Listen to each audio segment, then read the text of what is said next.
Hristos vaskrsao, evo me u jednom mestu u Montani, to su Rocky Mountains, znači kamene planine, i crkve Sveti Antonije, a ovde je sa mnom Michael, koji će da kaže par reči o crkvi, neke interesantne detalje o svemu. Christ is risen, Michael. Indeed, he's risen. Michael, my brother, new brother from Serbia, actually.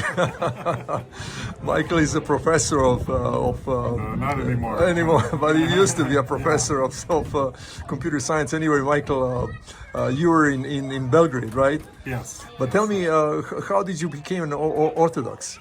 Well, back when I was in college, I just kind of stumbled across Orthodoxy on the internet when I was a college student in the 90s, and something about it just kind of grabbed onto me. And I'd grown up Christian, but I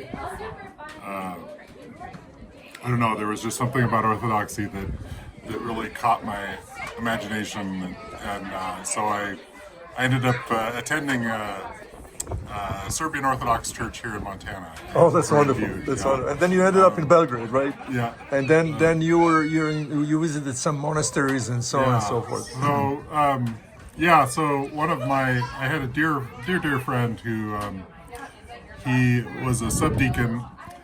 His name was Svetog Petrović. Svetog, that's an interesting name. He came from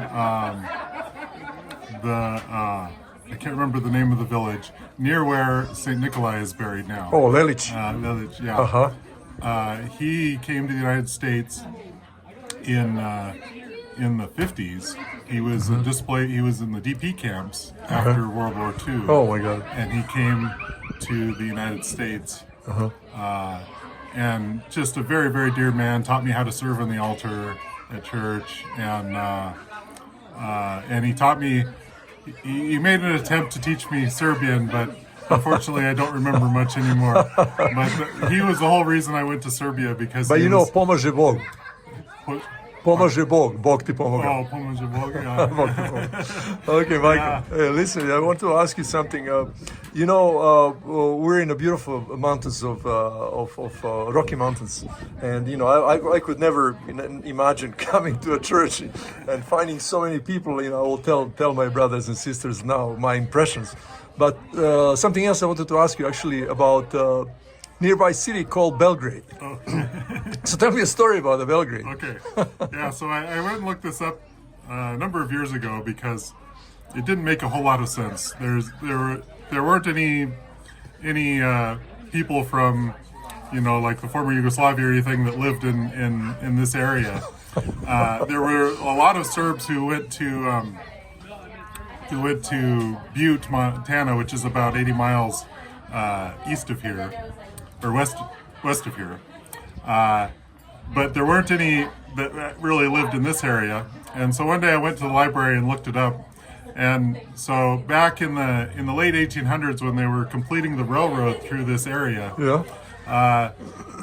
there was investors from all over the world, but some of the investors were from Serbia. And Serbia investing in Montana. So that's interesting. When they completed the railroad, they invited the investors to come for the ceremony as they finished the last section of the railroad. And so they got on the train in the eastern United States, and then traveled all the way to where they were finishing the railroad.